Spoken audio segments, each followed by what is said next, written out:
ಕೆರೆ ನೀರಲ್ಲಿ ಮುಳುಗಿ ಯುವಕ ಸಾವು, 26 ಗಂಟೆಗಳ ನಂತರ ಶವ ಪತ್ತೆ. ಗೆಳೆಯರೊಂದಿಗೆ ಈಜಾಡಲು ಹೋದ ಯುವಕನೊಬ್ಬ ಈಜು ಬಾರದ ಹಿನ್ನೆಲೆಯಲ್ಲಿ ಕೆರೆ ನೀರಲ್ಲಿ ಮುಳುಗಿ ಮೃತಪಟ್ಟ ಘಟನೆ ಹುಲ್ಸೂರು ತಾಲೂಕಿನ ಬೇಲೂರು ಗ್ರಾಮದಲ್ಲಿ ಜರುಗಿದ್ದು, 26 ಗಂಟೆಗಳ ನಂತರ ಯುವಕನ ಶವ ಪತ್ತೆಯಾಗಿದೆ. ಆಕಾಶ್ ಕಂಟೆಪ್ಪ ಗುಂಗೆ, 22 ವರ್ಷ, ಕೆರೆ ನೀರಿನಲ್ಲಿ ಮುಳುಗಿ ಮೃತಪಟ್ಟ ಯುವಕನಾಗಿದ್ದಾನೆ. ಶುಕ್ರವಾರ ಮಧ್ಯಾಹ್ನ 2 ಗಂಟೆ ಸುಮಾರಿಗೆ ಹೋಳಿ ಹಬ್ಬದ ನಿಮಿತ್ತ ರಂಗಿನ ಆಟದಲ್ಲಿ ತೊಡಗಿದ ನಂತರ ತನ್ನ ಗೆಳೆಯರೊಂದಿಗೆ ಬೇಲೂರು ಗ್ರಾಮದ ಸಮೀಪವಿರುವ ವೀರಭದ್ರೇಶ್ವರ ಕೆರೆಯಲ್ಲಿ ಸ್ನಾನಕ್ಕೆಂದು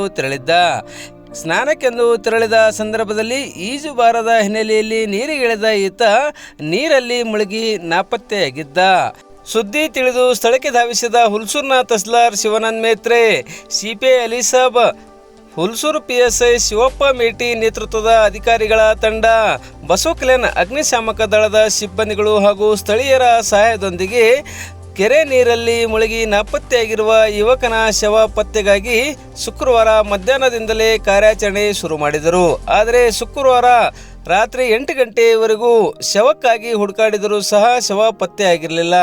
ಹೀಗಾಗಿ ಇಂದು ಶನಿವಾರ ಮತ್ತೆ ಬೆಳಗ್ಗೆ 7 ಗಂಟೆಯಿಂದ ನೆರೆಯ ಮಹಾರಾಷ್ಟ್ರದ ನಾಂದೇಡ್ನ ಪರಿಣಿತರ ತಂಡದೊಂದಿಗೆ ಮತ್ತೆ ಕಾರ್ಯಾಚರಣೆ ಮುಂದುವರಿಸಲಾಗಿತ್ತು.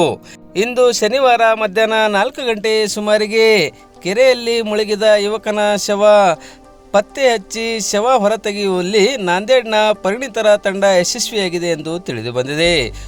ಈ ಕುರಿತು ಹುಲಸೂರು ಪೊಲೀಸ್ ಠಾಣೆಯಲ್ಲಿ ಪ್ರಕರಣ ದಾಖಲಾಗಿದ್ದು ತನಿಖೆ ಮುಂದುವರೆದಿದೆ.